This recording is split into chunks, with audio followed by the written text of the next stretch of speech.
Hello everyone, today I'm going to compare the Fujifilm X-T5 with the Nikon ZF.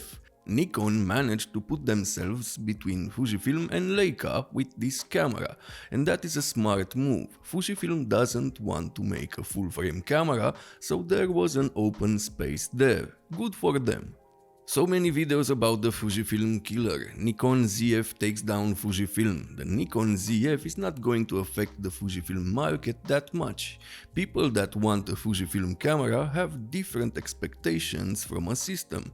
To be small, lightweight, a lens selection that are small, lightweight with aperture rings, film simulations, color science, and finally the look and dials.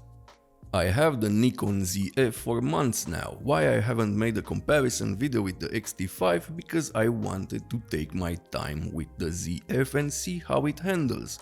What works, what doesn't. There are so many things to talk about. I didn't want to make a video where I just read specs. I wanted to test image quality, ISO performance and much more. I've used the X-T5 since its launch day. I already know the camera and what it can do and can do.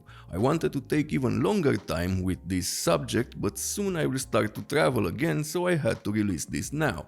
These cameras shouldn't be compared in my opinion, but you guys wanted to see a video like this and I wanted to make an APS-C versus full-frame video for a long time. So here we are. Hello everyone, my name is Andrei Dima, I'm a professional travel photographer and video maker, and today I'm going to compare these two cameras.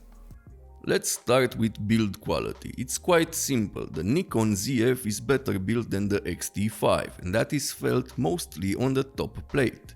The dials on the ZF are just in another league. The dials on the X-T5 and top plate seem like a toy compared to the ZF. On the lower part, both cameras feel great, but the ZF still feels a bit better. Yes, both cameras have plastic bottom plates, but look here, what do we have here on the ZF? Something that is missing on the X-T5, and it shows. Now let's talk about the screen. Nikon did the same thing with the screen that Fujifilm did with the X-T4. Yes, I prefer the X-T5 screen for photography, but this screen makes more sense on the Nikon ZF, because you can turn it around, making the camera look better, and now you can use it with the EVF and pretend it's a film camera. The screen on both cameras look good, but I think the one on the ZF is better. And don't forget, you can always increase the brightness of the screen. It's not the screen's fault that you forgot to do this when you go out in bright light.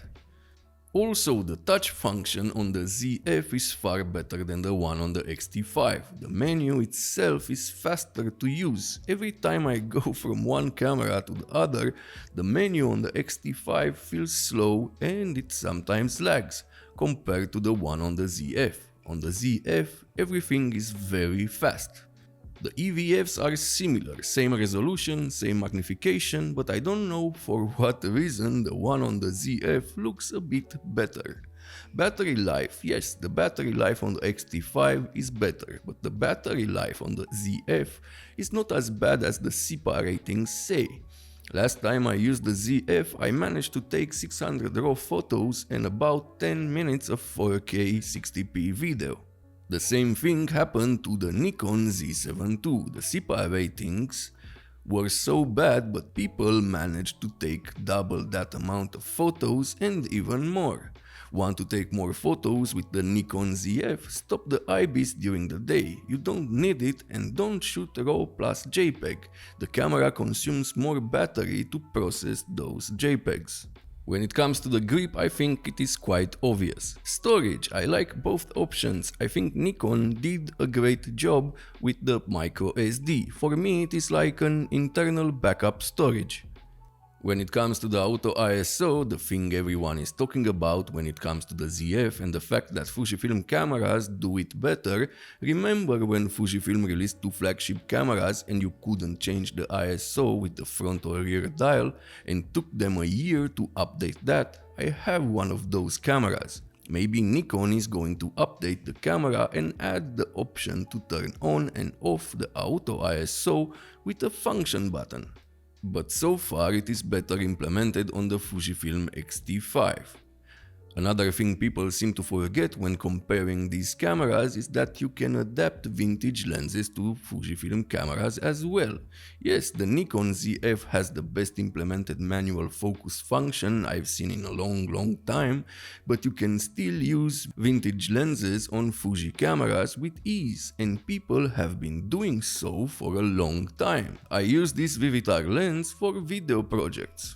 Another thing, the lack of joystick. The focus mode I use the most on any Nikon camera, even when I did events, is the 3D tracking in continuous mode. Keep the focus point in the center, half press and recompose. I can guarantee this is faster and more precise than having a joystick.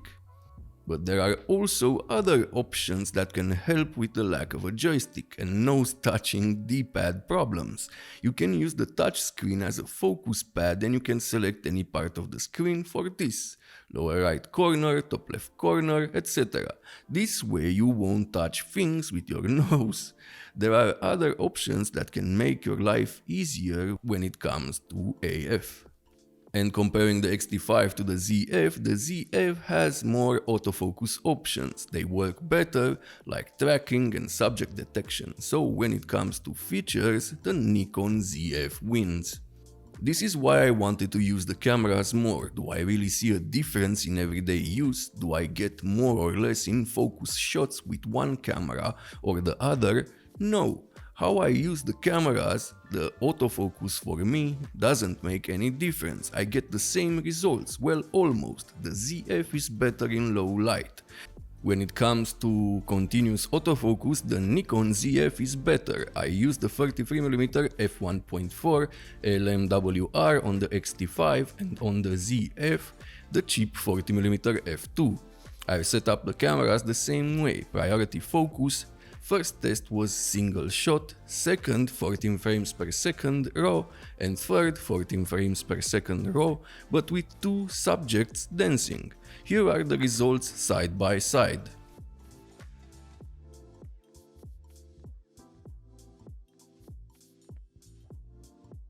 Now, when it comes to video autofocus, Fuji really needs to step up their game. Even with this small 40mm f2 lens, the ZF is better than all Fujifilm cameras, even the X-H2S. Fujifilm cameras have decent autofocus, but other brands are better. I thought with the new processor, these cameras would be more efficient.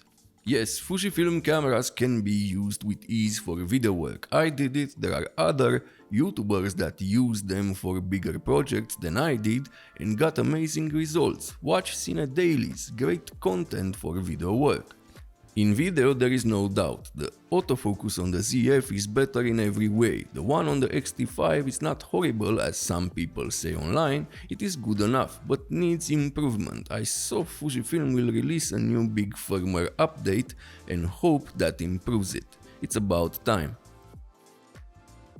For the next test, I used the same focal on both cameras and placed them in the same place on a tripod. This way there is no difference in noise and grain size. I did the same thing for the resolution test you will see later. I also cleaned the lenses every time I did a test. Water spots and dust can create flares and impact image quality. The Nikon ZF delivers better results in low light when it comes to video. Both cameras can shoot in log profiles, both cameras can record 4K 60 with a crop, both can shoot 10-bit 422 internally. The Fujifilm has an advantage, it can record 6K up to 30p and has more options when it comes to bit rates.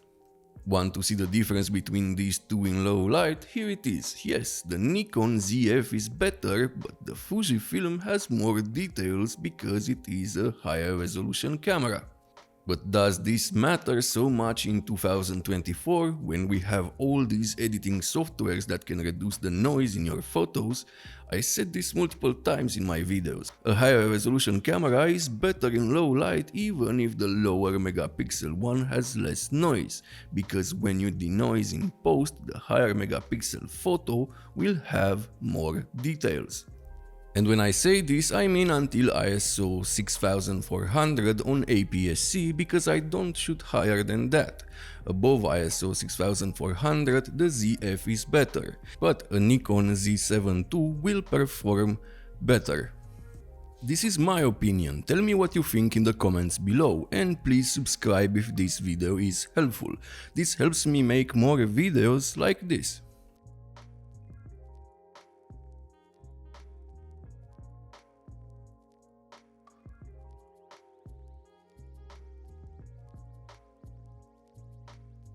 Dynamic range. I shot to 3 stops under exposed photos, then brought the brightness back to see what camera retains the most details. Yes, the Nikon ZF looks better, but there is not such a big difference between it and the X-T5, and if you add a bit of the noise, they look the same.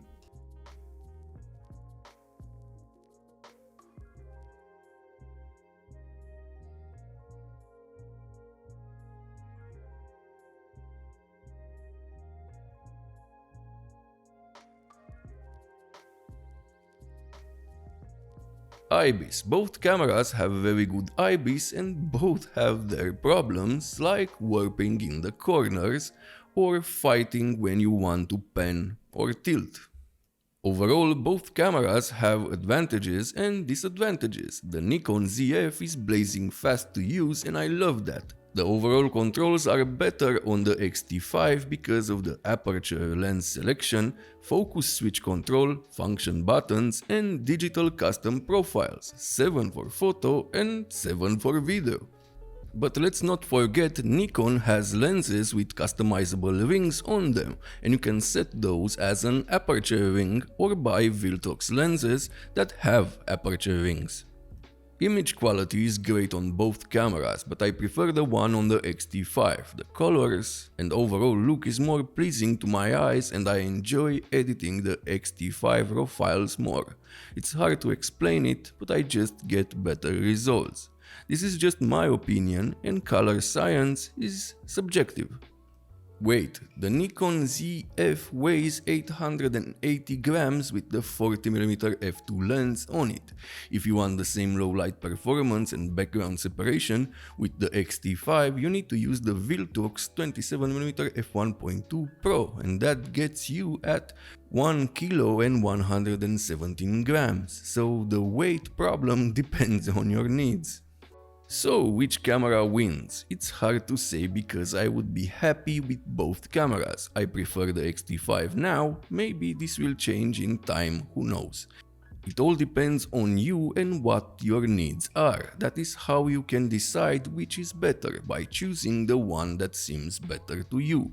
I hope this video was helpful. If it was, subscribe, ring the bell to get notified when I upload new videos, and if you want to support the channel even more, use the links in the description at no extra cost to you. See you next time.